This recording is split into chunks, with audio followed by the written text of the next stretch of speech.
তাফসীর মাহফিলের এই প্ল্যাটফর্ম থেকে আমরা স্পষ্ট ভাষায় জানান দিতে চাই, অবিলম্বে আল্লামা সাঈদীর যারা খুনি তাদের চূড়ান্ত শাস্তি নিশ্চিত করা হোক। রাজি আছেন কারা কারা? হাত উঁচু করে দেখান মুসলমান। সব দেখা শেষ।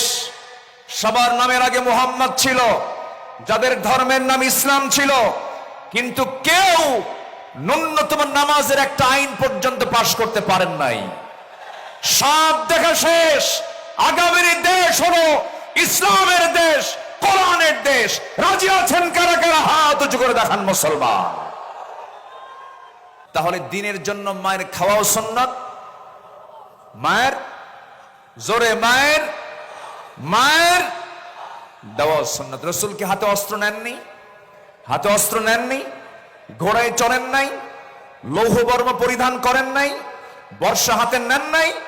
আমার নবীর ঘরের ফার্নিচার ছিল হলো বর্ষা, তরবারি। আমার নবীর ঘরের ফার্নিচার ছিল এগুলো। আঞ্জুমানে খেদমতে কোরআন সিলেট মাহফিল ইন্তেজামি কমিটি কর্তৃক আয়োজিত 3 দিন ব্যাপী ঐতিহাসিক তাফসীরুল কোরআন মাহফিল 2025 প্রথম দিবসের আজকের এই মহৎ আয়োজনের সম্মানিত সুযোগ্য সভাপতি, আজকের মাহফিলের বরেণ্য অতিথিবৃন্দ, আঞ্জুমানে খেদমতে কোরআনের সম্মানিত সভাপতি মহোদয়,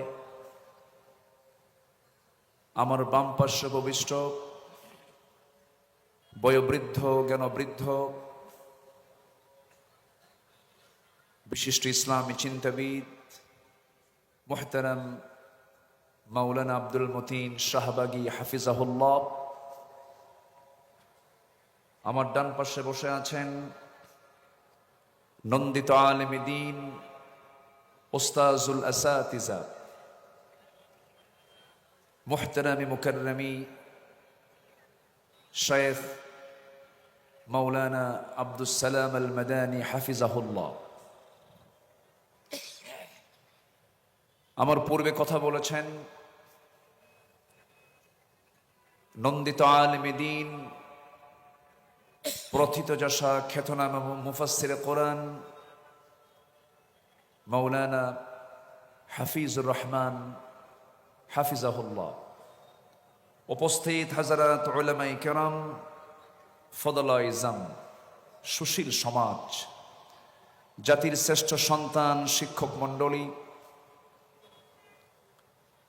আজকের মাহফিলের প্রধান আকর্ষণ, যাদের কিনে আজকের এই মহৎ আয়োজন, সামনে উপস্থিত দূরে কাছের বিভিন্ন স্থান থেকে ছুটে আসা কালেমার ঝান্ডাবাহী, তাওহীদের পতাকাবাহী, দ্বীন ইসলামের নর শারদুল বীর মুজাহিদ, প্রাণ প্রিয় সম্মানিত দ্বীনি ভাইরা, আড়ালে বসে আছেন শ্রদ্ধেয়া সম্মানিতা মা বোনেরা।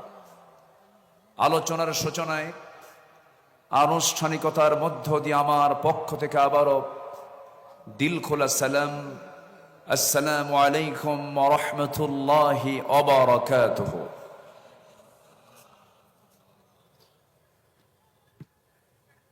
সবাই কেমন আছেন?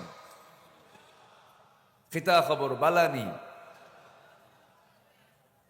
জি, আমি ভালো আছি। মহান রব্বে করিমের অশেষ শকর, যে মহান আল্লাহ সুবহানাহু ওয়া তাআলা একটি মুক্ত পরিবেশে নিশ্চিন্ত মনে একটি অনুকূল পরিবেশে কোরআন শোনার মতো এমন একটি সুযোগ যিনি যে মাবুদ আমাকে করে দিলেন, সেই মহান জাল্লা শানুহুর দরবারে আমরা সবাই লাখ কোটি সাজুদ শকর আদায় করি। মুহাব্বাতান জোরালো কণ্ঠে বলে উঠছি আলহামদুলিল্লাহ। সবাই বলছে আলহামদুলিল্লাহ। চিৎকার মেরে বলছে আল্লাহুম্মা ইন্নী আসআলুকা আল হুদা ওয়াত তুকা ওয়াল আফাফা ওয়াল গিনা। সবাই বলি আল্লাহুম্মা আইন্নি আলা যিকরিকা ওয়া শুকরিকা ওয়া হুসনি ইবাদাতিকা। আমরা আল্লাহ তাআলার শুকর আদায় করে নিলাম। সম্মানিত হাজিরিন, আমি আলোচনার সূচনায় মুকাম্মিলে নিজামে হায়া, complete and balanced code of life, Al Quran আল মজিদের গুরুত্বপূর্ণ একটি সূরা, 42 নম্বর সূরা সূরাতুশ শুরার 13 নম্বর আয়াতে কারীম আমি তেলাওয়াত করেছি।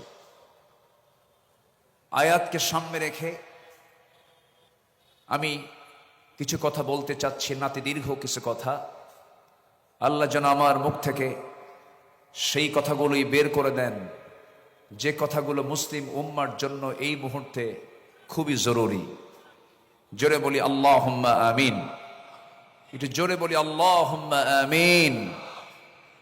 সম্মানিত উপস্থিতি, আল্লাহ রাব্বুল আলামিন এই দুনিয়াতে প্রথম যে মানুষ পাঠিয়েছেন, প্রথম মানুষই নবী ছিলেন, এবং আমাদের সবার পিতা যিনি, তিনি একজন নবী, আমরা তার সন্তান। তাহলে আমরা কার সন্তান বলুন তো? বলুন কার সন্তান? নবীর সন্তান আমরা। সে আদম থেকে শুরু করে নিয়ে আমার রাসূল পর্যন্ত সাল্লাল্লাহু আলাইহি ওয়াসাল্লাম পর্যন্ত যত পয়গম্বর পৃথিবীতে এসেছেন, সবার দিন ভিন্ন ছিল না এক ছিল? বলেন, ভিন্ন ছিল না এক ছিল? সেই দিনের নাম কি? বলুন, সেই দিনের নাম কি? ইসলাম। সেই দিনের নাম হচ্ছে ইসলাম, এবং সবার দাওয়াত একই ছিল, এক এবং অভিন্ন ছিল। আল্লাহ রাব্বুল আলামিন বলেন, وَلَقَدْ بَعَثْنَا فِي كُلِّ أُمَّةٍ رَسُولًا أَنِ اعْبُدُوا اللَّهَ وَاجْتَنِبُوا الطَّاغُوتَ। এই পৃথিবীতে যত পয়গম্বর আমি আল্লাহ পাঠিয়েছি, সবার দায়িত্ব একটাই ছিল। তারা কি করেছেন? তারা বলেছেন, তোমরা একমাত্র কেবলমাত্র শুধুমাত্র দাসত্ব করো কার? আর তাগুতকে পরিহার করে চলো। আমার নবী আল্লাহ রাব্বুল আলামিন সে একই দিন দিয়েছেন, একই দায়িত্ব দিয়েছেন। তার দায়িত্ব কি ছিল? সেই দায়িত্ব রাসূলকে বন্টন করেছেন। হুয়াল্লাযী আরসালা রাসূলাহু বিল হুদা ওয়া দীনিল হাক্কি লিইয়ুযহিরাহু আলাদ-দীনি কুল্লিহি ওয়া কাফা বিল্লাহি শাহীদা ওয়ালাউ কারিহাল মুশরিকুন। জোরে বলুন আল্লাহু আকবার।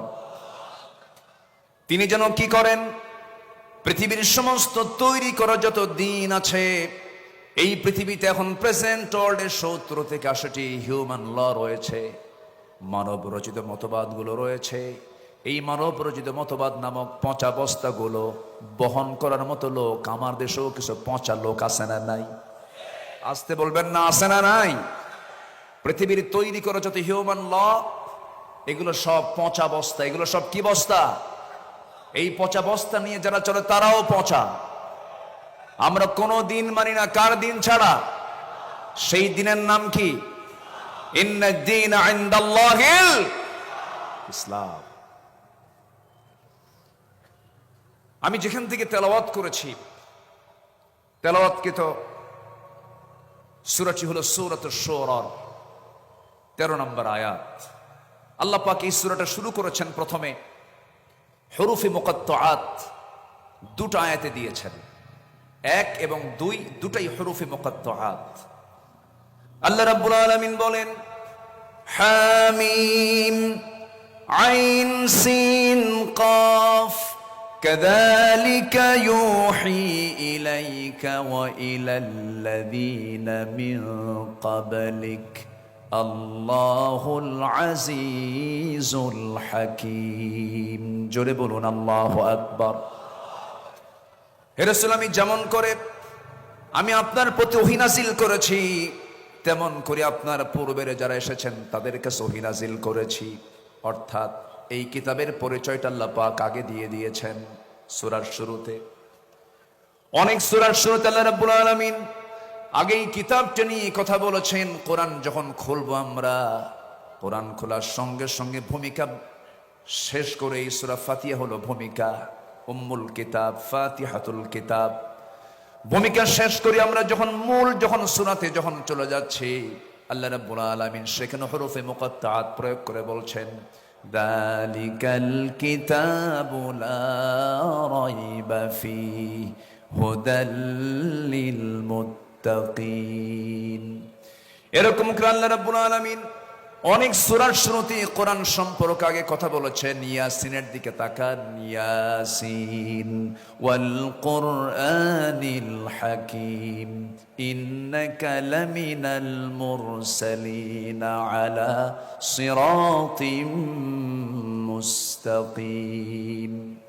রহমানে চলে যান, আর রহমান আল্লামাল কুরআন খালাকাল ইনসানা আল্লামাহুল বায়ান। আরেক সূরার শুরুতে আল্লাহ রাব্বুল আলামিন বলছেন ইন্না আনজালনাহু কুরআনান আরাবিয়্যান লাআল্লাকুম তাআকিলুন। জোরে বলুন আল্লাহু আকবার। আল্লাহ পাক আগে এই কিতাবের পরিচয়টা আগে তুলে ধরেছেন, কারণ পৃথিবীর সব কিতাব একরকম, এই কিতাবটা ভিন্ন রকম, স্বতন্ত্র একটি কিতাব। জোরে বলি সুবহানাল্লাহ। আপনি কোন দিক থেকে কিতাবকে নিতে চান? বিজ্ঞান থেকে দেখতে চান? এর মধ্যে বিজ্ঞান আছে। সাহিত্যিক সাহিত্য নেবে, সাহিত্য আছে। গবেষক গবেষণা নেবে, আছে। লেখক লেখা নেবে, তাও আছে।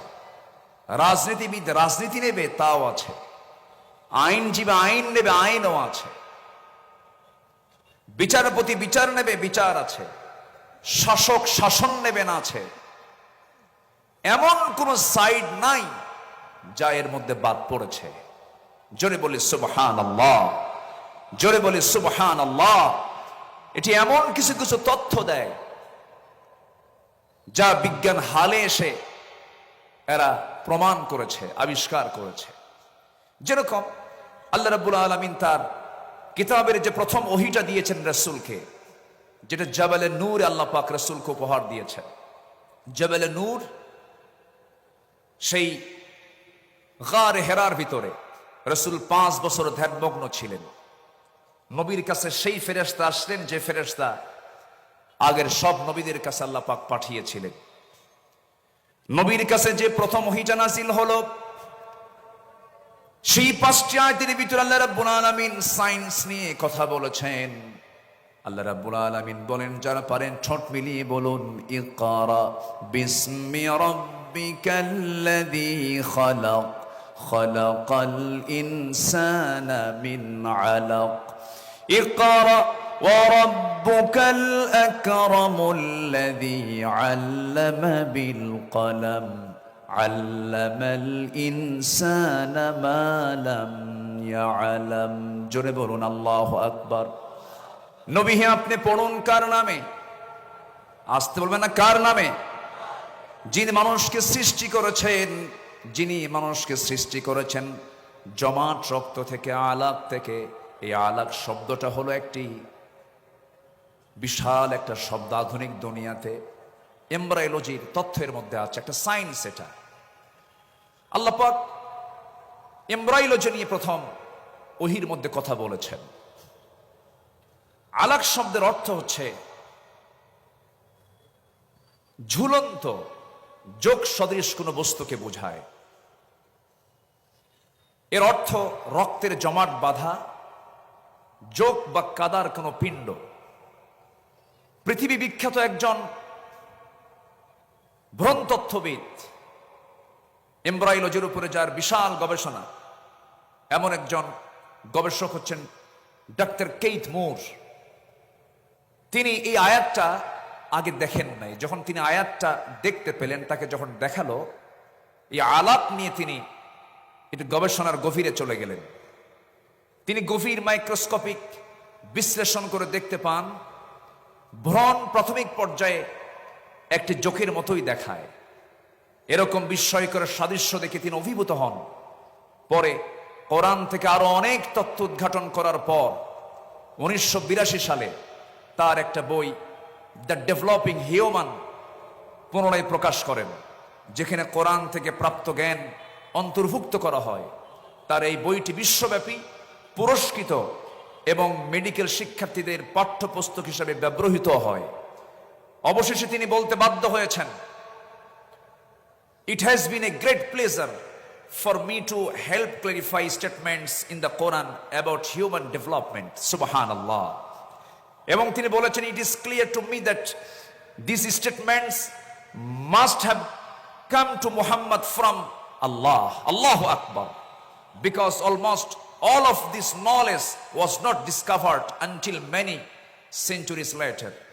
This proves to me that Muhammad sallallahu alaihi wasallam is a messenger of Allah. Allahu Akbar.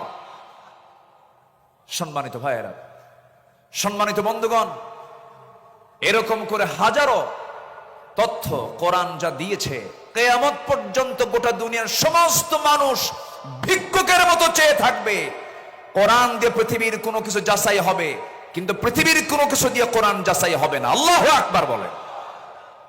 মহাবিশ্বের এক চির বিস্ময় হলো কোরআন। আজকে সিলেটের আকাশে কি সূর্য উঠেছিল? সূর্য ছিল কি? ছিল। আমি ঢাকার আকাশে গতকাল সূর্য পাইনি। আকাশে মেঘ ছিল, কোথাও কোথাও বৃষ্টি হয়েছে। এই বৃষ্টি নাজিল করেন কে? আসতে বলবেন, এই বৃষ্টি নাজিল করেন কে? এই বৃষ্টিকে আল্লাহ তাআলা ডিসপ্লানে দেন না প্ল্যান করে দেন? বলেন বলেন, তার কোনো কিছু কি প্ল্যান ছাড়া আছে? সব কিছুই তিনি প্ল্যান মাফিক নাজিল করেন। এই আবহাওয়া বিজ্ঞান নিয়ে কোরআন কথা বলেছে। মেটেরোলজিক্যাল সায়েন্স, আবহাওয়া বিজ্ঞান নিয়ে মানুষ সারা জীবন অনেক চেষ্টা করেছে, ফিকির করেছে। 19-20 শতকের শেষ সময়ে এসে মানুষ কিছু তথ্য বের করেছে আকাশের এই মেঘটা নিয়ে। বিজ্ঞান গবেষণা করে বের করেছে, নিশ্চিত হয়েছে বৃষ্টির জন্য প্রথমে বায়ুর প্রবাহ, এরপরে মেঘের স্তূপীকরণ, এবং সেই ঘনীভবন থেকেই বৃষ্টির মূল রহস্য উন্মোচিত হয়। তবে বিস্ময়কর বিষয় হলো যে জটিল প্রক্রিয়াটি বিজ্ঞান বহু শতাব্দীর গবেষণার মাধ্যমে আবিষ্কার করেছে, তা 1500 বছর আগে আল্লাহ পাক কোরআনে কারীমের সূরা রুমের 48 আমরা আয়াতে তা বলে দিয়েছেন। জোরে বলি সুবহানাল্লাহ।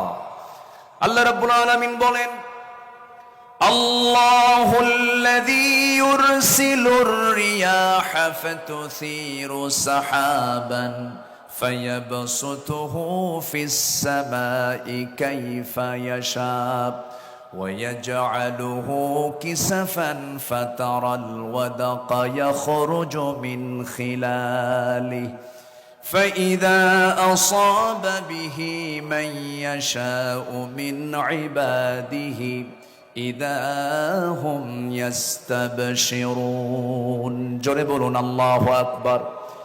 তিনি সেই আল্লাহ যিনি বায়ু প্রেরণ করেন, অতবার তা মেঘমালাকে সঞ্চারিত করে, অতবার তিনি মেঘমালাকে যেভাবে ইচ্ছা আকাশে ছড়িয়ে দেন এবং তাকে স্তরে স্তরে রাখেন।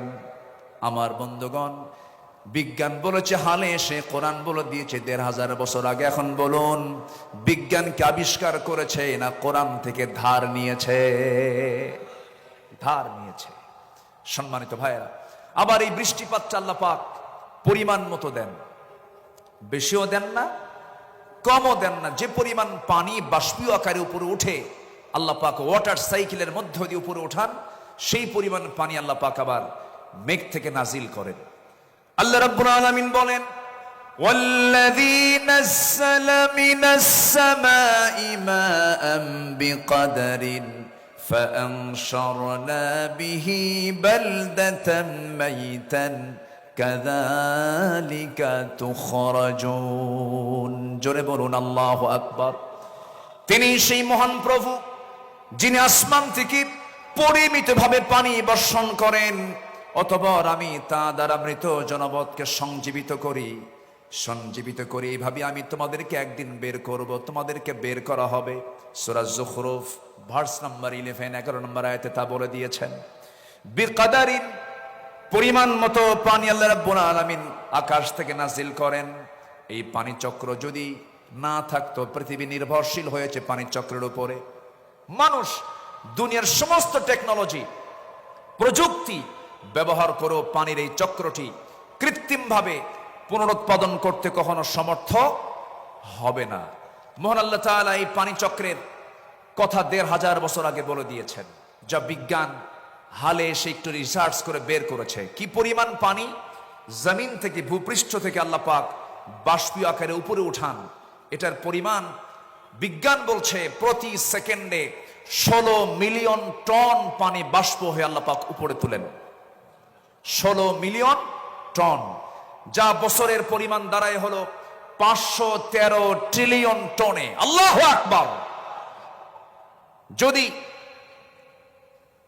এই বাষ্পীয় আকারে এই সিস্টেম পদ্ধতি যদি না থাকতো, সুপরিমিত আকার যদি আল্লাহ পাক সুপরিমিত ভাবে যদি নাজিল না করতেন, গ্রাউন্ড ওয়াটার লেভেল ক্রমশ নিচে নেমে যেত, সাস্টেইনেবল ওয়াটার ম্যানেজমেন্ট চ্যালেঞ্জের মুখে পড়ত, ভূগর্ভস্থ পানির স্তর কমে এগ্রিকালচারাল প্রোডাক্টিভিটি এবং আরবান ওয়াটার সাপ্লাই ব্যাপক সংকটের মুখে পড়ে যেত।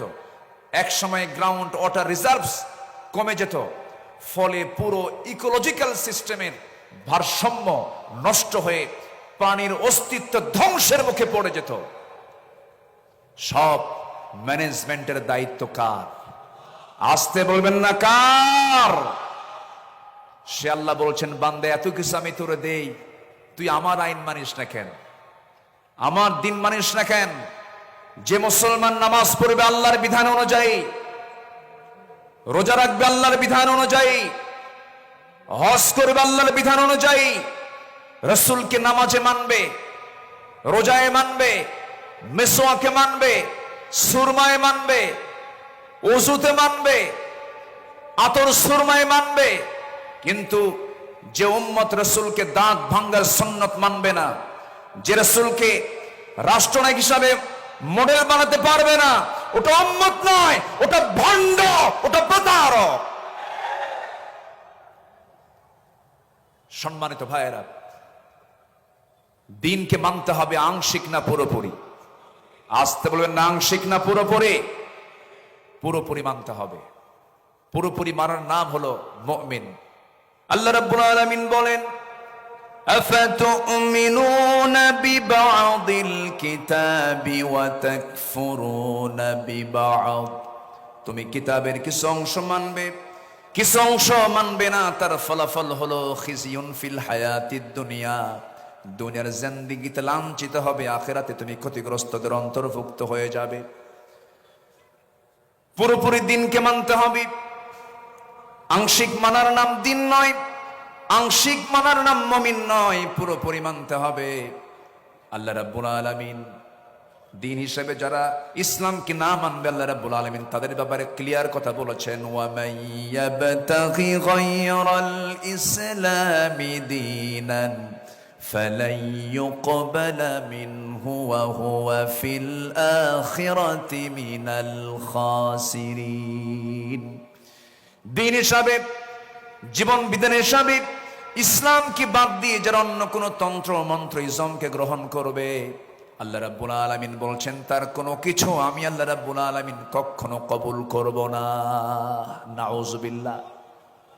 অতএব দিনকে মানতে হবে পরিপূর্ণরূপে। আল্লাহ রাব্বুল আলামিন এবার বলছেন, আমরা মূল আয়াতের দিকে চলে যাই। আল্লাহ রাব্বুল আলামিন বলেন সূরা শুরা 13 নম্বর আয়াত, আল্লাহ রাব্বুল আলামিন বলছেন, شرع لكم من الدين ما وصى به نوحا والذي أوحينا إليك وما وصينا به إبراهيم وموسى وعيسى أن أقيموا الدين ولا تتفرقوا فيه كبر على المشركين ما تدعوهم إليه الله يجتبي إليه من يشاء ويهدي إليه من ينيب জোরে বলুন আল্লাহু আকবার। তিনি তোমাদের জন্য সেই দিন নির্ধারণ করেছেন যার নির্দেশ দিয়েছেন নূহ আলাইহিস সালাতু ওয়াস সালামকে, এবং যা আমি তোমার প্রতি ওহী করেছি, যার নির্দেশ দিয়েছিলাম ইব্রাহিম, মূসা এবং ঈসাকে। এই মর্মে তোমরা দিন প্রতিষ্ঠিত করো এবং দিন প্রতিষ্ঠার সংগ্রাম করতে গিয়ে কোনো মত পার্থক্য সৃষ্টি করো না। তোমরা যাকে আহ্বান জানাচ্ছ তা মুশরিকদের জন্য ভারী মনে হয়। আল্লাহ যাকে চান তাকে মনোনীত করেন, আর যাকে ইচ্ছা তাকে তার দিকে পথ প্রদর্শন করেন। জোরে বলি সুবহানাল্লাহ।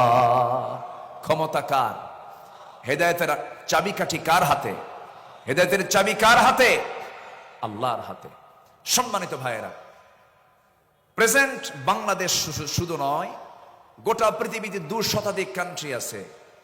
প্রত্যেকটা দেশের, গোটা পৃথিবীতেই একটা বিষয়ে বড় ক্রাইসিস আমরা লক্ষ্য করি, সেটা হলো আমার দেশে এখন এই মুহূর্তে সবচেয়ে বড় সমস্যা হলো গদি সমস্যা।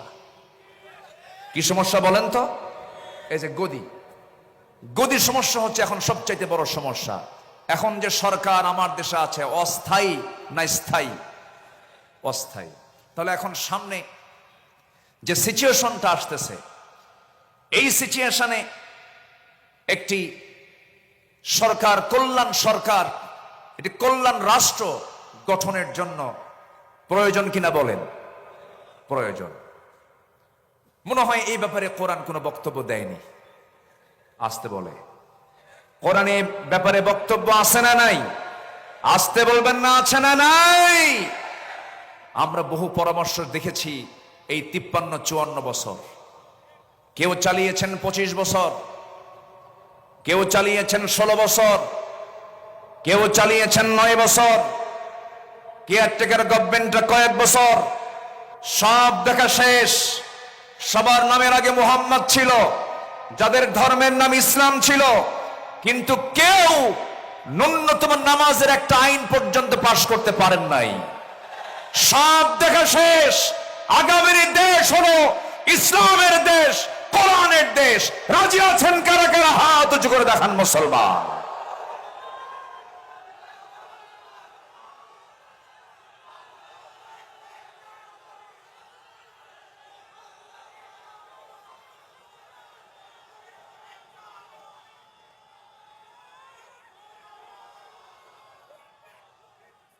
আল্লাহ কবুল করুন। জোরে বলে আমিন, আরো জোরে আমিন। মুক্ত মনে ভালো করে কথা বলতে দেয়নি 16 বছর। এই মঞ্চ থেকে আমি আব্দুল্লাহ আমিন, আমাকে কতবার যে ধরছে হিসাব নাই। মাহফিল শেষে প্রশাসন ধরে নিয়ে চলে গেছে থানায়। সম্মানিত বন্ধুগণ, অসংখ্য আলেমকে ধরে জেলখানায় তাদেরকে রাখা হয়েছে। বিশেষ করে একজন ব্যক্তির নাম না নিলে অনেক বড় কৃপণতা হয়ে যাবে। এদেশের তাফসীর মাহফিল অঙ্গনের নক্ষত্র, কিংবদন্তি, সুপারস্টার, মরহুম মকবুর শহীদ আল্লামা দেলাওয়ার হোসেন সঈদ রাহিমাহুল্লাহ। সম্মানিত ভাইয়েরা, আলেমদের অবদান কি শুনুন, একটু বলি। 2009 সালে আমার জীবনের প্রথম হজ ছিল। আমি 2009 সালে হজে যাই। সেই বছর ছিল আল্লামা সঈদ রাহিমাহুল্লাহর জীবনের শেষ হজ। সেই হজ তার জীবনের শেষ হজ ছিল। রয়্যাল গেস্ট হয়ে তিনি গিয়েছিলেন হজে। মিনা, মুজদালিফা, আরাফা একই বছর হজে ছিলাম। হুজুরকে প্রশ্ন করা হলো, হুজুর দেশের অবস্থা খুবই খারাপ। টিপাই মুখে বাঁধের আন্দোলন তখন চলছিল সিলেটের দিকে। সেই সময় তাকে বলা হলো দেশে আন্দোলন চলছে, ওইদিকে মামলাও রেডি হয়ে গেছে, ট্রাইব্যুনাল গঠন হচ্ছে, আপনার মনে হয় এই দেশেই থেকে যাওয়া ভালো হবে, সৌদি গভর্নমেন্ট আপনাকে নাগরিকত্বও দিবে, আপনি দেশে থেকে যান। উনি মুস্কি হাসি মেরে বললেন, সাইদি পালায়া থাকে না। কি সাইদি পালায়া থাকে না?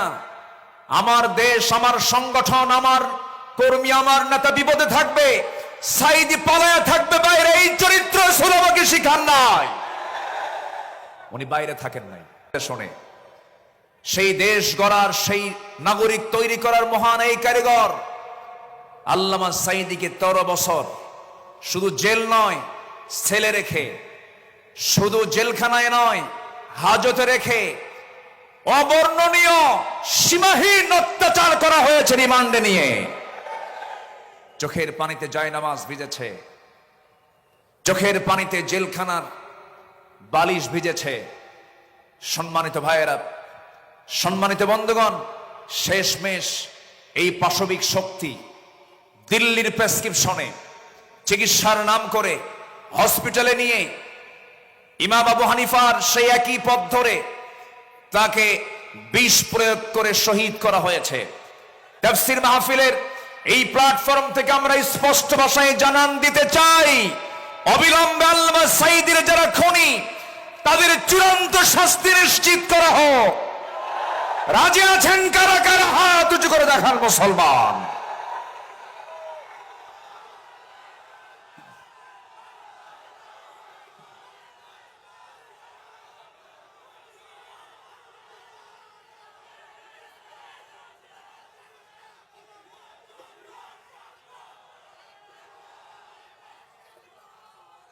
আল্লাহ কবুল করুন, জোরে বলে আমিন, আরো জোরে আমিন। আমার বিশ্বাস আল্লামা সাইদির শুরুই কথা বলতে চাই। উনি বলেছেন গোটা পৃথিবীর মধ্যে একমাত্র বাংলাদেশেই ইসলামী হুকুমত কায়েম হওয়ার জন্য একটা উর্বর জমিন, এটা বাংলাদেশ। এই জমিন আল্লাহর দিন কায়েম হবে, জোরে বলি ইনশাআল্লাহ, আরো জোরে বলি ইনশাআল্লাহ। আসুন আমরা বর্তমান দেশের যে সংকট, একটি কল্যাণ রাষ্ট্র, ইসলামী রাষ্ট্র গঠনে রাসূলুল্লাহর আদর্শ কি ছিল এবং আমাদের করণীয় কি, এই বিষয়ে কিছু কথা বলতে চাচ্ছি। শুনবেন? রাজি আছেন তো?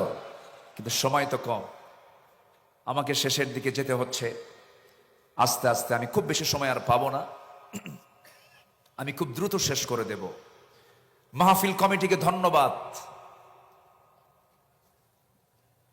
এক যুগেরও বেশি সময় ধরে আঞ্জুমানে খেদমতে কোরআনের এই মাহফিল হতে দেয়নি ফেরেশতারা। ফেরেশতারা বলবো না, ফেরেশতাই তো বলবো। ফেরেশতা দেখা যায় না, ওদেরও তো এখন দেখা যায় না, ওরা তো নাই। অযোগ্য, ব্যক্তিত্বহীন নেতৃত্ব ছিল বিগত সময়ে, যাদের মুখের ভাষা ছিল হলো মূর্খদের মতো, ব্যক্তিত্বহীনদের মতো। প্রায় প্রায় বলতো খেলা হবে, বলতো না, বলতো না? এই জাতীয় বক্তব্যকে একজন সচেতন ব্যক্তির মুখ থেকে বের হতে পারে? মান কানা ইউমিনু বিল্লাহ ওয়াল ইয়াউমিল আখির ফালইয়াকুল খায়রান আও ইয়াসমুত। যে ব্যক্তি আল্লাহর প্রতি বিশ্বাস করবে, পরকালকে বিশ্বাস করবে, সে যদি কোনো কথা পায় ভালো কথা বলবে, যদি কথা না পায় চুপ থাকবে। চুপ থাকাটাও নাজাত। বহু লম্বা সময় আমার নবী মাঝে মাঝে চুপ থাকতেন, কোনো কথাই বলতেন না। যত কথা কম যার জীবনে, গুনাহ তার জীবনের সবচাইতে কম। ইসলামী রাষ্ট্র গঠনের রাসূলের আদর্শ কি ছিল? নাম্বার 1, আমার নবীজির ইসলামী রাষ্ট্রের 1 নম্বর দিক ছিল হলো, তিনি যা প্রতিষ্ঠা করেছেন এর মধ্যে 1 নম্বর হলো তাওহীদকে তিনি প্রতিষ্ঠা করেছেন। জোরে বলি সুবহানাল্লাহ। কি প্রতিষ্ঠা করেছেন? তাওহীদ। আল্লাহ রাব্বুল আলামিন বলেন, কুল ইন্নামা ইউহি ইলাইয়া আন্নামা ইলাহুকুম ইলাহুন ওয়াহিদ ফাহাল আনতুম মুসলিমুন। সূরাতুল আম্বিয়া 108 নম্বর আয়াত। হে রাসূল, আপনি বলে দেন আমার প্রতি ওহী প্রেরণ করা হয়, তোমাদের ইলাহ একক আল্লাহ, সুতরাং তোমরা কি আত্মসমর্পণকারী হবে না? প্রশ্ন করা হচ্ছে, রাসূলকে এই কথা বলে দেওয়া হলো। নবীজি মক্কার মাটিতে মার খেয়েছেন না মার দিয়েছেন?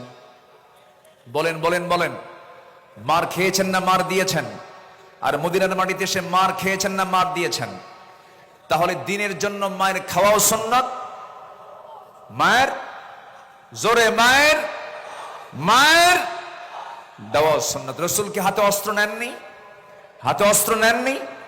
ঘোড়ায় চড়েন নাই? লৌহ বর্ম পরিধান করেন নাই? বর্ষা হাতে নেন নাই? আমার নবীর ঘরের ফার্নিচার ছিল হলো বর্ষা, তরবারি। আমার নবীর ঘরের ফার্নিচার ছিল এগুলো। সম্মানিত ভাইয়েরা, আমার নবীজি শিরককে মূলোৎপাটন করেছেন এবং তিনি বলেছেন, বয়স্তু কাসরাতিল আসনাম, মূর্তিকে চুরমার করে দেওয়ার জন্য আল্লাহ তাআলা আমাকে দুনিয়াতে পাঠিয়েছেন। আল্লাহু আকবার বলেন। আবার ভুল বুঝবেন না, আব্দুল আল আমিন আজকে বলে গেছে মূর্তি যা আছে সব ভেঙে ফেলো, এটা আবার উল্টা বুঝবেন না। এখানে আমার নবীজি যখন মক্কার বাসিন্দা ছিলেন 13 বছর, ওই 13 বছর আমার নবীজি মক্কার ভিতরে ওই কুরাইশদের সাজানো 360টা মূর্তি তারা কাবার ভিতরে পর্যন্ত রেখেছিল। রাসূল সরাতে পারেন নাই, কারণ সেই সময় তার হাতে কোনো ক্ষমতা ছিল না। তখন মক্কার সিটি মেয়রও ছিল Abu Jahl. City mayor K ছিল? আবু জেহেল। রাসূল পারেন নাই। আমার নবীজি ডোর টু ডোর কালিমার দাওয়াত দিতে লাগলেন। একদিন কাবা শরীফ আমার রাসূল নামাজ আদায় করছিলেন।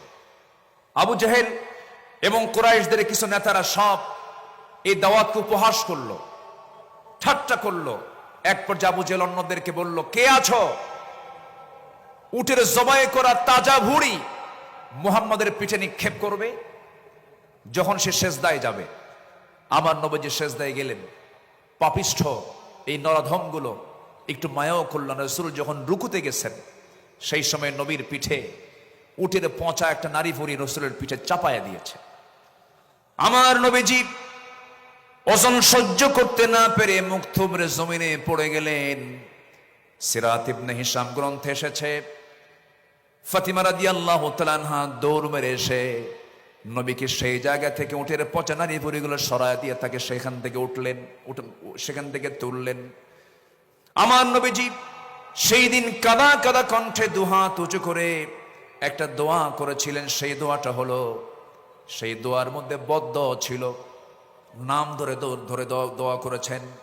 তিনি বলেছেন, আল্লাহ আমর ইবনু হিশাম ওরফে আবু জাহেল, উতবা ইবনু রবিআ, শাইবা ইবনু রবিআ, ওলীদ ইবনু উতবা, উমাইয়া ইবনু খালফ, উকবা ইবনু আবু মুআদ, উমরা ইবনু ওয়ালিদ, এদেরকে পাকড়াও করো, এদেরকে তুমি আল্লাহ ধ্বংস করো। নবীর যেই সেই বদদোয়া কবুল হতে বেশি সময় লাগে নাই, সবগুলো তার কিছুদিনের ব্যবধানে বদর প্রান্তরে, বদর কূপের মধ্যে সবগুলো জাহান্নামে চলে গেছে। সেই নবীজি মক্কা বিজয়ের পর কাবা ঘরে ঢুকে সমস্ত মূর্তিকে ভেঙ্গে ফেলে সেই রাষ্ট্রে তিনি তাওহীদ প্রতিষ্ঠা করে সফল হয়েছেন। আল্লাহু আকবার বলেন। তিনি কখনো শিরককে প্রশ্রয় দেননি। আমাদের করণীয় কি? এই প্রেক্ষাপটে সমাজ এবং রাষ্ট্রে প্রচলিত শিরক, ইসলাম বিরোধী পদক্ষেপের বিরুদ্ধে সকল মুসলিম এক হয়ে সোচ্চার হতে হবে। তাওহীদের শিক্ষা ও বার্তা আমাদের পরিবার, সমাজ, রাষ্ট্র সব জায়গায় ছড়িয়ে দিতে হবে। আন্তর্জাতিক পর্যায়ে ইসলামিক মিডিয়া, শক্তিশালী লেখনী, অনলাইন প্ল্যাটফর্মের মাধ্যমে বিশ্বব্যাপী তাওহীদ প্রতিষ্ঠায় একটি শক্তিশালী প্রেক্ষাপট তৈরি করতে হবে। নাম্বার 2, একটি ইসলামী রাষ্ট্র গঠনের রাসূলের আদর্শ কি ছিল? আমরা রাসূল যে রাষ্ট্র গঠন করেছেন তার 2 নাম্বার দিক ছিল হলো সকল হিংসা দূর করে সেখানে তিনি ভ্রাতৃত্ব প্রতিষ্ঠা করেছিলেন। জোরে বলি সুবহানাল্লাহ। আল্লাহ রাব্বুল আলামিন বলেন, ইন্নামাল মুমিনুনা ইখওয়াতুন ফাআসলিহু বাইনা আখাওয়াইকুম ওয়াত্তাকুল্লাহ। সূরাতুল হুজুরাত আয়াত নাম্বার 10। আল্লাহ পাক বলছেন, নিঃসন্দেহে মুমিনরা হলো পরস্পরের ভাই ভাই। কোনো কিছু যদি সমস্যা হয়ে যায় তোমরা ইসলাহ করে নেবে, পরস্পরে তোমরা ঠিকঠাক করে নেবে। সাবধান, ওয়াত্তাকুল্লাহ, আল্লাহকে ভয় করো, ভ্রাতৃত্বের বন্ধন যেন কখনো নষ্ট না হয়। জোরে বলি সুবহানাল্লাহ। আমার নবীজি মদিনায় যখন মুহাজির এবং আনসারদের মধ্যে ভ্রাতৃত্বের সম্পর্ক স্থাপন করেন, তাদের মাঝে একটি ইসলামী রাষ্ট্র প্রতিষ্ঠার জন্য একটি দৃঢ় ভিত্তি তৈরি করেছিলেন। কিন্তু এমনকি সেই সময় রাসূল বদরে অংশগ্রহণ করেছেন, উহুদে অংশগ্রহণ করেছেন, খন্দকে অংশগ্রহণ করেছেন। কিন্তু হুনাইন যুদ্ধের পর একটা প্রবলেম হয়েছিল। সেই প্রবলেমটা হলো, হুনাইন যুদ্ধের শেষে আমার রাসূল কুরাইশ এবং অন্যান্য আরব গোত্রগুলোকে প্রচুর পরিমাণ গনিমত বন্টন করে দিলেন, যুদ্ধলব্ধ সম্পদগুলোকে বন্টন করলেন, আনসারদেরকে দিলেন না।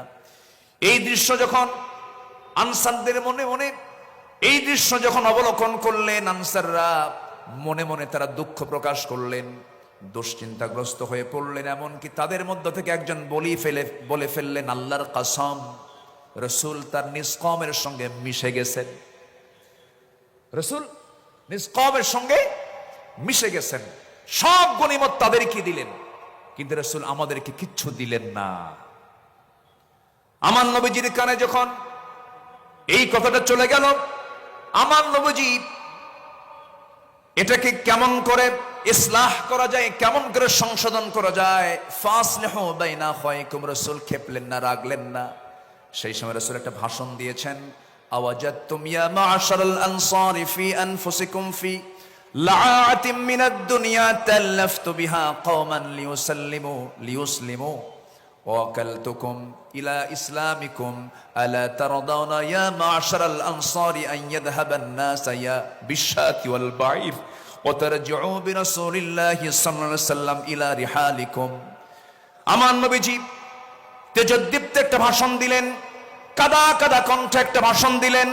তিনি বলে ফেলেন, হে আনসার সম্প্রদায়, তোমরা কি মনে মনে দুঃখ পেয়েছো যে আমি দুনিয়ার তুচ্ছ জিনিস দিয়ে একদল মানুষকে ইসলাম গ্রহণের দিকে আকৃষ্ট করেছি, আর তোমাদেরকে আমি তোমাদের ইসলামের উপর ছেড়ে দিয়েছি?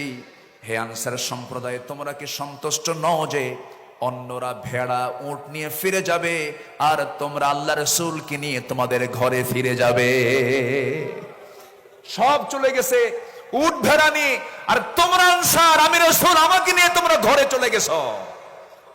সাহাবে কেরামদের ভিতরে একটা উজ্জীবিত ভাব চলে আসলো, হুজুর, আমরা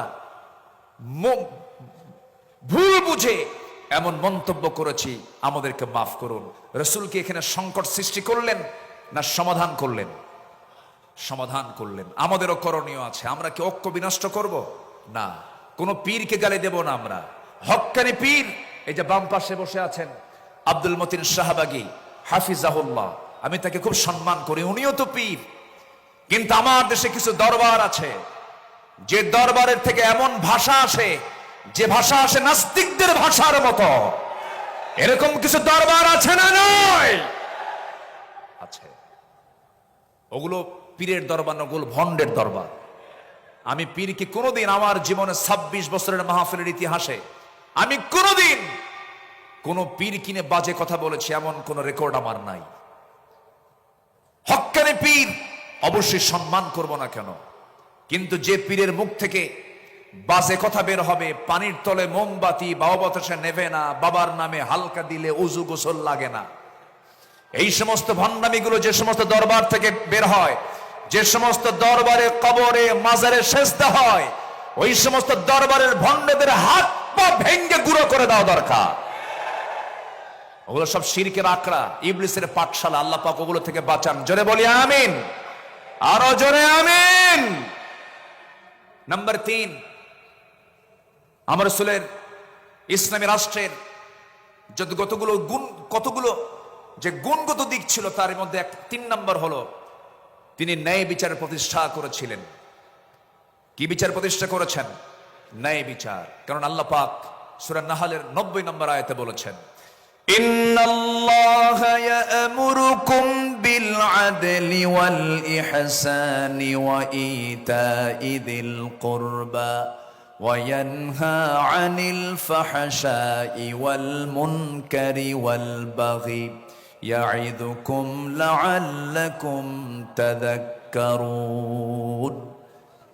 আল্লাহ পাক ন্যায় বিচার প্রতিষ্ঠার কথা বলেছেন। আমার নবীজি কোন জাতি বর্ণ সম্প্রদায়ের প্রতি পক্ষপাত দেখাতেন না। এমনকি একটা ঘটনা সবার জানা আছে, ফাতিমা নামে একজন সম্ভ্রান্ত পরিবারের মহিলা চুরি করে ধরা পড়ে। আস-সারিকু ওয়াস-সারিকাতু ফাকতাউ আইদিয়াহুমা। চুরি করে যখন একজন মহিলা চোর যখন ধরা পড়ে গেল, রাসূল বললেন কোন কথা নাই, হাত কেটে ফেলো। বিচারক মুহাম্মদ সাল্লাল্লাহু আলাইহি ওয়াসাল্লাম বললেন হাত কেটে ফেলো। ওই সম্ভ্রান্ত পরিবারের মহিলাটার নাম ছিল ফাতিমা। তার বংশের লোকজন সব সাইয়েদনা ওমর ফারুকের কাছে এসে বলছে, ওমর ফারুক রাদিয়াল্লাহু তাআলা আনহু, তোমার কথা আমাদের রাসূল শুনবেন, একটু আমাদের জন্য সুপারিশ করা যায় কিনা? তিনি বললেন ঠিক আছে, আমি যাব। নবীর সামনে গিয়ে দাঁড়ালেন, রাসূলকে লক্ষ্য করে বলছেন, ইয়া রাসূলুল্লাহি, দেখুন তো সম্ভ্রান্ত পরিবারের যেহেতু একজন মহিলা হাত কাটলে কেমন হয়, মান সম্মানটা নষ্ট হয়ে যায়। আমার নবীর সেই সময় রক্তিম আকারের চেহারা ধারণ হলো, রাসূলের চেহারা লাল হয়ে গেল এবং তিনি বলে ফেললেন, আল্লাহি লাউ আন্না ফাতিমাতা বিনতে মুহাম্মাদিন সারাকাত লাকাতাতু ইয়াদাহা। আল্লাহর কসম করে বলি, যদি এই মুহূর্তে ওই ফাতিমা না হয়ে যদি বিশ্বনবী মুহাম্মদ বিন আব্দুল্লাহর যদি কলিজার টুকরা মেয়ে ফাতিমা যদি চুরি করে ধরা পড়তো, আমি রাসূল সবার চোখের সামনে এনে আমি রাসূল নিজে আমি আমার মেয়ের হাত কেটে দিতাম। জোরে বলি আল্লাহু আকবার। আইন সবার জন্য কি? আইন সবার জন্য কি? সমান। নাম্বার 4 হলো সামাজিক দায়িত্ব এবং দরিদ্রদের সহযোগিতা ছিল আমার রাসূলের, মানে একটি রাষ্ট্রের অন্যতম একটা বৈশিষ্ট্য ছিল।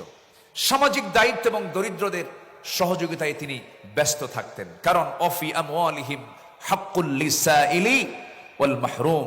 রাসূল এত দান করতেন, তার দানটা এত বেশি ছিল, তিনি বলেছেন আমার কাছে যদি উহুদ পরিমাণ সমান সোনা থাকতো, লাউ কানা লিমিসলু উহুদিন যাহাবান, তাহলে পছন্দ নয় যে তিনি 3 দিন অতিবাহিত হওয়ার পর তার কিছু অংশ আমার কাছে থাকুক, এটা আমি পছন্দ করতাম না। 3 দিনই সব শেষ করে দিতাম। আল্লাহু আকবার বলে তিনি এত পরিমাণ তিনি দান করতেন। ডান হাতে বাম হাতে যা ছিল সব তিনি দিয়ে দিতেন। রাসূল যখন মারা যাবেন, আম্মা জান আয়েশা রাদিয়াল্লাহু তাআলা আনহা রাসূলকে তার উরুতে শোয়ায় রেখেছেন।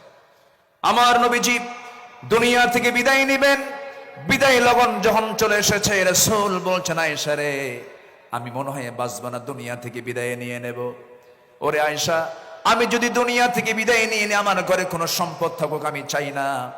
অতএব আমি তোমাকে জানায়া দিচ্ছি, দেখো তো ঘরের মধ্যে কোনো কিছু আছে নাকি। তন্ন তন্ন করে খুঁজে বের করা হলো 6টা স্বর্ণের টুকরা হাতের তালুতে নিয়ে রাসূল বললেন, আয়েশা এতটুকু সম্পদ আমি দিন প্রতিষ্ঠার কাজে আমি দান করে দুনিয়া থেকে বিদায় নিতে চাই। জোরে বলে সুবহানাল্লাহ। আমার নবীজি বসে আছেন, একদিন একজন নবীর কাছে বুরদা চাদর নিয়ে আসলেন, এটি পরার জন্য দিলেন। রাসূল সেই বুরদা নামক চাদরটা এমন ভাবে গ্রহণ করলেন যা তার খুব প্রয়োজন ছিল, গায়ে জড়ায়া নিলেন। এক সাহাবী চাদরটা দেখে বলছেন, হুজুর আপনি যদি কিছু না মনে করেন আমি চাদরটা আমার পছন্দ, আপনি আমাকে দিবেন কিনা? রাসূল মুস্কি হাসি মেরে সঙ্গে সঙ্গে তার পছন্দের চাদরটা তার গায়ে দিয়ে দিলেন। আমার নবীজি দিয়ে দিলেন, অবলীলায় দিয়ে দিলেন, কোনো আফসোস করলেন না। পরে একজন সাহাবী, যে লোকটা চাদরও চেয়েছিল, যে সাহাবী তাকে জিজ্ঞাসা করলেন, ও ভাই, নবীর পছন্দের সেই চাদরটা তোমার নেওয়ার কি দরকার ছিল? তুমি কি রাসূল থেকে সেটা কেন চেয়ে নিলা? তিনি বলছেন, আল্লাহর কসম করে বলি, দুনিয়ার কোনো পার্থিব স্বার্থের জন্য নয়, বরকতের জন্য আমি নিয়েছি। কারণ আমি ওসিয়ত করতে চাচ্ছি এই চাদরটা যেন আমার কাফনের কাপড় হয়। জোরে বলি সুবহানাল্লাহ। বুখারী শরীফের 6036 নম্বর হাদিস এটা। সম্মানিত ভাইয়েরা, এই জন্য আমরা উদার হব সামাজিক কাজে, দরিদ্রদের ব্যাপারে আমরা উদার হব। জোরে বলি ইনশাআল্লাহ। নাম্বার 5, রাষ্ট্রীয়ভাবে ইসলামী শিক্ষা প্রতিষ্ঠিতকরণ। অকুর রব্বি জিদনি ইলমা। আমার রাসূল যুদ্ধবন্দীদের মুক্তি দিতেন শিক্ষার বিনিময়ে। আল্লাহু আকবার বলেন। এমন রেকর্ড আছে না নাই? রাসূল শিক্ষার জন্য খুবই নিবেদিত প্রাণ ছিলেন। নাম্বার 6, আন্তর্জাতিক সম্পর্ক স্থাপন।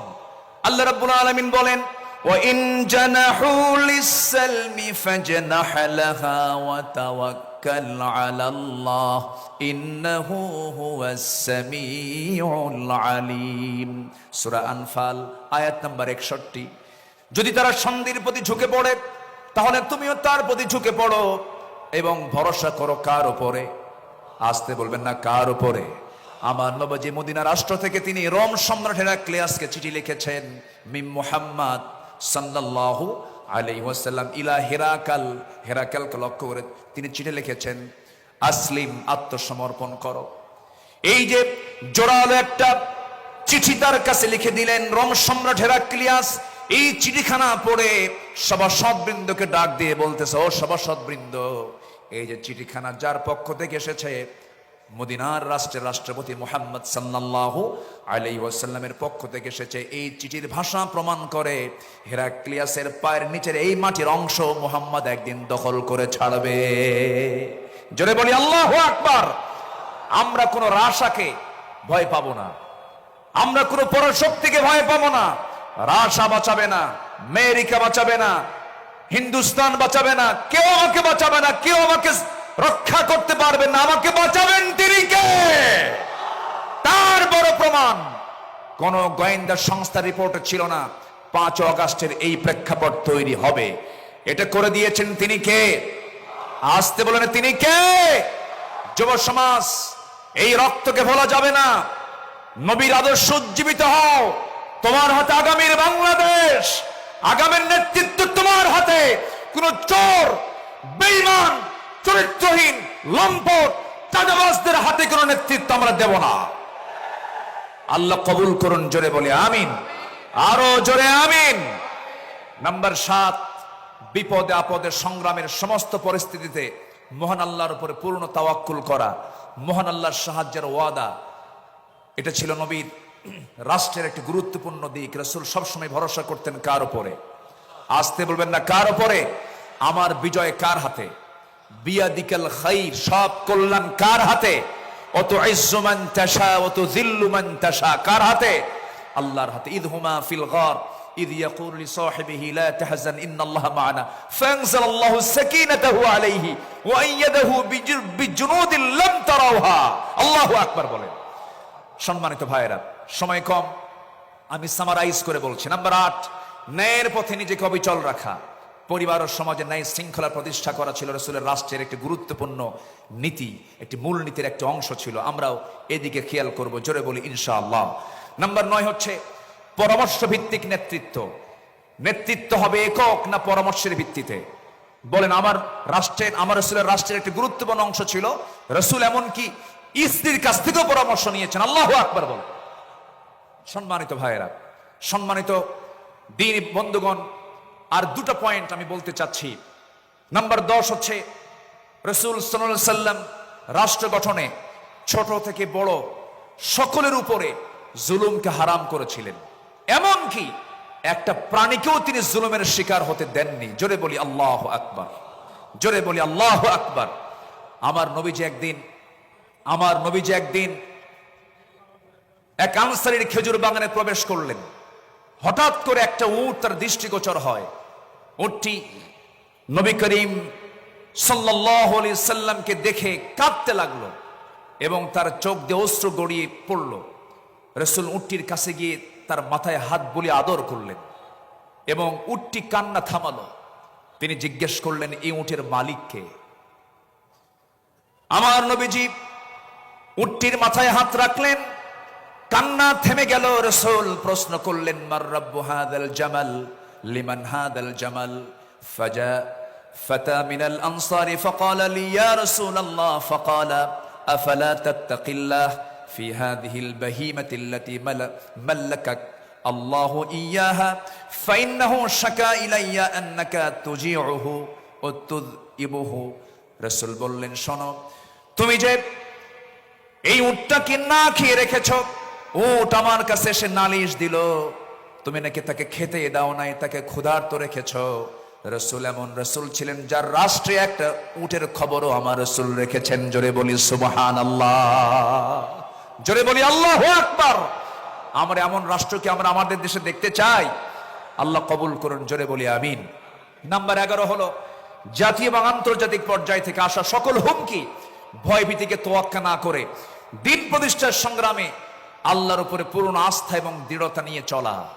সকল আস্থার জায়গা আমাদের একটাই, সেটা হচ্ছে তিনি কে। আসতে বলবো না, তিনি কে। নাম্বার 12 হলো ছোট পরিসর থেকে বড় পরিসর প্রতিটি স্থানে তাকওয়া ভিত্তিক নেতৃত্ব গড়ে তোলা। কি ভিত্তিক বলেন, কি ভিত্তিক? তাকওয়া ভিত্তিক নেতৃত্ব গড়ে তোলা। যেই নেতৃত্বে তাকওয়া থাকবে। সাইয়েদনা ওমর ফারুক অসুস্থ হয়ে পড়লেন। অসুস্থ হয়ে তার মধুর প্রয়োজনের জন্য তিনি বললেন, না, আমি মধু দিয়ে সুস্থ হতে চাই না, মধুর প্রয়োজন, কিন্তু আমার জনগণ সবাই তো মধু খেতে পারে না, আমাকে যদি অনুমতি দেওয়া হয় মধু পান করব। চিন্তা করে দেখুন কি পরিমাণ তাদের মধ্যে জনগণের জবাবদিহিতার চিন্তা মাথায় ছিল। আমার বন্ধুগণ, ওমরে ফারুকের কথা যদি শুরু হয়ে যায় সহজে তো শেষ হওয়ার কথা নয়, বহু আলোচনা ছিল। সাইয়েদনা ওমরের মতো একটা শাসক আল্লাহ পাক আমার দেশে আল্লাহ পাক দিয়ে দেন, জোরে বলি আল্লাহুম্মা আমিন। আরো জোরে আল্লাহুম্মা আমিন। আমি কথা আর সামনের দিকে বাড়াতে পারছি না। আমার পরবর্তী মেহমান আমার অত্যন্ত কাছের, আমার হৃদয়ের, আমার অগ্রজ, দেশ বরেণ্য আলেমে দ্বীন, টেকেরহাটের সম্মানিত পীর সাহেব, মুজাহিদ, মুহতারাম মাওলানা কামরুল ইসলাম সাইদ আনসারী হাফিজাহুল্লাহ, তিনি এসেছেন, আমার ডান পাশে বসেছেন। আমি আর এক সেকেন্ডও বাড়াবো না, যতটুকুন হয়েছে আমরা বলে ফেলি আলহামদুলিল্লাহ, জোরে বলি আলহামদুলিল্লাহ। সম্মানিত উপস্থিতি, আমি সবার কাছে দোয়া চাই, সবাইকে আমার জন্য দোয়া করবেন। আমি আপনার জন্য দোয়া করি আল্লাহ পাক আমাদের সম্পর্ক হাসর পর্যন্ত গড়ায় দেন এবং আজকের মাহফিলকে সফল করার জন্য সবাই আমরা শেষ অবধি, শেষ মোনাজাত পর্যন্ত থাকব, জোরে বলি ইনশাআল্লাহ। এই আশাবাদ কামনা করে আমি আমার ভাঙ্গা চূড়া কথা এখানেই শেষ করছি। সুবহানাকাল্লাহুম্মা ওয়া বিহামদিকা আশহাদু আল্লা ইলাহা ইল্লা আনতা আস্তাগফিরুকা ওয়া আতুবু ইলাইক। আসসালামু আলাইকুম ওয়া রাহমাতুল্লাহি ওয়া বারাকাতুহু।